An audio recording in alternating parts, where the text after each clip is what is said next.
भारती जी मिली नहीं मिली ये अलग बात है, और इस बात का कोई बहुत ज़्यादा अर्थ मतलब भी नहीं है। मुख्यमंत्री हैं, वो चाहे किसी दल में रहें, कल हमारे दल में थे, आज उधर हैं, और कौन मिलता है मुख्यमंत्री से, इससे कोई हमारे दल का स्टेटस बढ़ने घटने की बात नहीं है।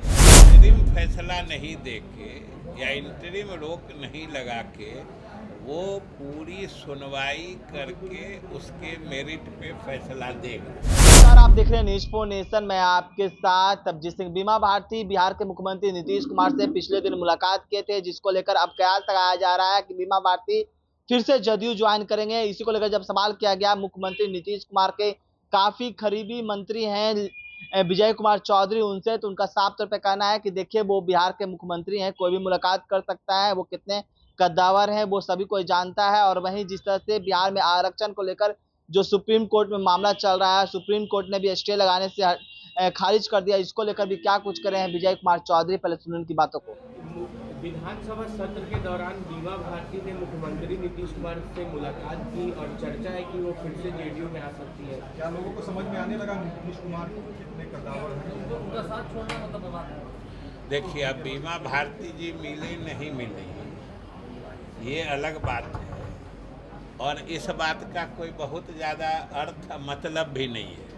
मुख्यमंत्री हैं, वो चाहे किसी दल में रहें, कल हमारे दल में थे, आज उधर हैं, और कौन मिलता है मुख्यमंत्री से, इससे कोई हमारे दल का स्टेटस बढ़ने घटने की बात नहीं है। जहाँ तक मुख्यमंत्री कितने कद्दावर नेता हैं और जनता दल यू की बिहार में क्या अहमियत है, वो तो पिछले लोकसभा चुनाव के नतीजों से साफ हुआ है कि कोई एक चीज़ जो खास तौर से देश भर के मीडिया के लोग मान रहे थे, आप लोग, कि इस चुनाव में सबसे अधिक नुकसान जदयू का और नीतीश कुमार का होगा। नतीजे ने क्या साबित किया?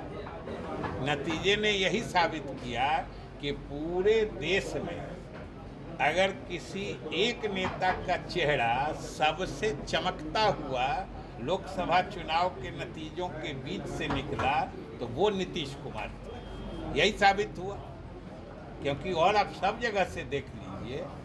आप एक आंध्र प्रदेश का उदाहरण दे सकते हैं, लेकिन फर्क जरा करके देखिए कि आंध्र प्रदेश में एंटी इनकम्बेंसी फैक्टर था, दूसरे उनका राज था, जगन मोहन रेड्डी थे मुख्यमंत्री, उनके शासन से उब के लोगों ने इनको मौका दिया था। और हमारे यहाँ क्या है, आज तक सुने हैं कि 18 से 20 वर्षों तक जो मुख्यमंत्री या जो सरकार लगातार काम कर रही है, उसके विरुद्ध एक एंटी इनकम्बेंसी आवाज़ नहीं हो पूरे प्रदेश में। आप लोग भी तो पूरे चुनाव के दरमियान घूमे होंगे बिहार में। आप बताइए कि कहीं पर हमारे नेता के खिलाफ या हमारे सरकार की उपलब्धियों को नकारने की आवाज़ कहीं से आती थी कि नहीं, नीतीश कुमार ने कुछ नहीं किया या सरकार ने कुछ नहीं किया? ये सोच के देखिए कि 20 बरस के बाद भी, लगभग 20 बरस पूरा होने वाला है, एक एंटी इनकम्बेंसी की आवाज़ पूरे 2 महीने के चुनाव कैंपेन में पूरे प्रदेश के किसी कोने में नहीं है। ये हमारे मुख्यमंत्री की खासियत है, ये हमारे पार्टी की खासियत है, ये हमारे गठबंधन की खासियत कर दिया है। लेकिन उसने हम लोगों के आवेदन को यानी पिटीशन को एडमिट कर लिया है। मतलब वो कोई इंटरिम फैसला नहीं देके या इंटरिम रोक नहीं लगा के वो पूरी सुनवाई करके उसके मेरिट पे फैसला देगा।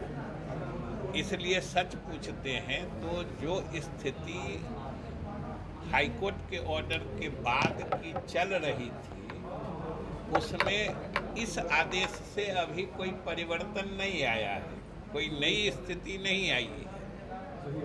और आप सब लोग इस बात के गवाह हैं कि अभी जो कुछ दिन पहले विधानसभा सत्र समाप्त हुआ है, अब आप सोचिए कि हमारे विपक्षी दलों के लगभग सभी दलों के सभी सदस्य विधानसभा में अंतिम दिन में क्या मांग कर रहे थे?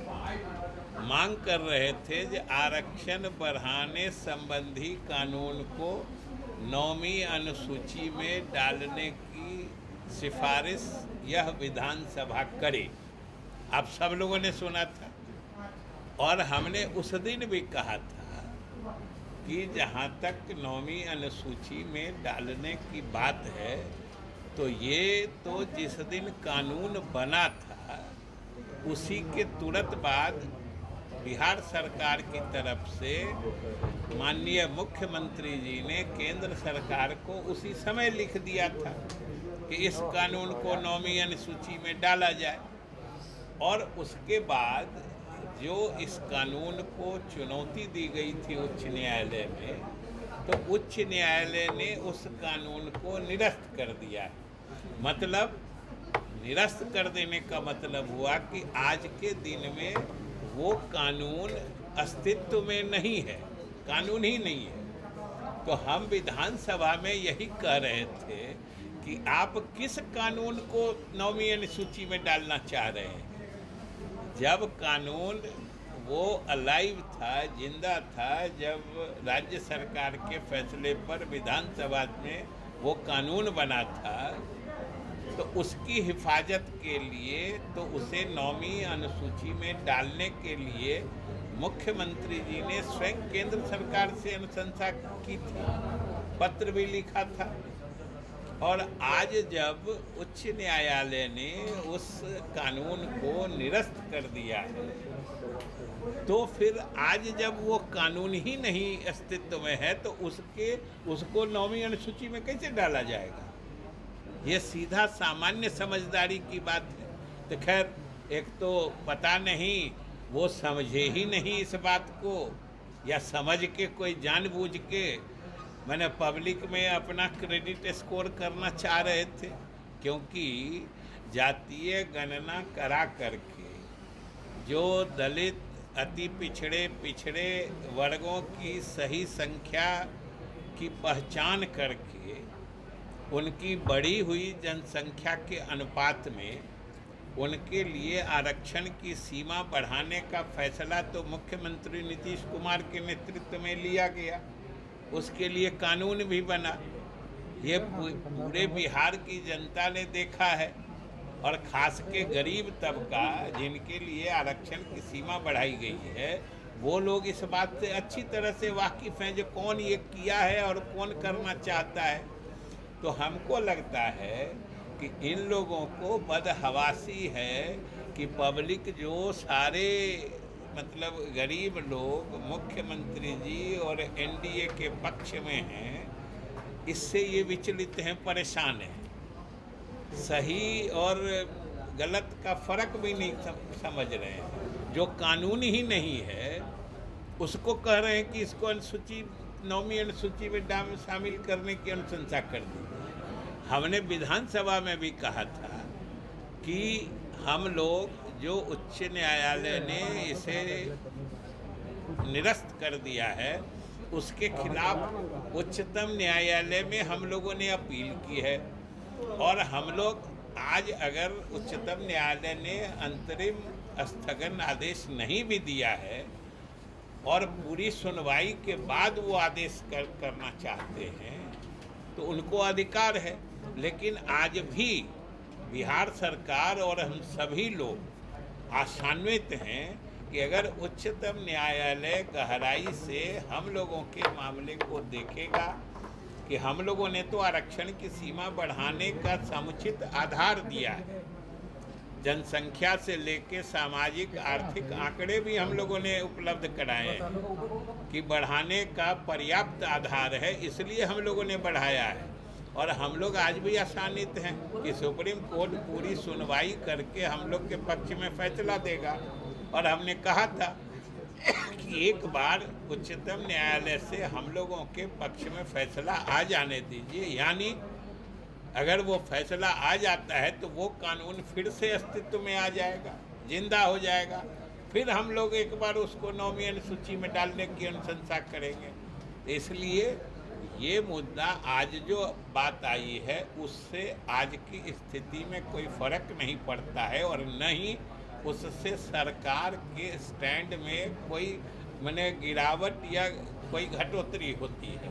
हम लोगों ने तो कहा है, उन्होंने कहा कि नहीं हम पूरी सुनवाई करके करेंगे, अंतरिम आदेश नहीं देंगे। तो आपने सुना बिहार सरकार के मंत्री विजय कुमार चौधरी ने साफ तौर पे कहा है कि आरक्षण को लेकर बिहार सरकार है जो आने वाले सुनवाई में अपना पक्ष रखेगी और हम लोग आरक्षण की सीमा है जो बढ़ाएंगे। इस्तेमाल न्यूज़ के साथ नमस्कार।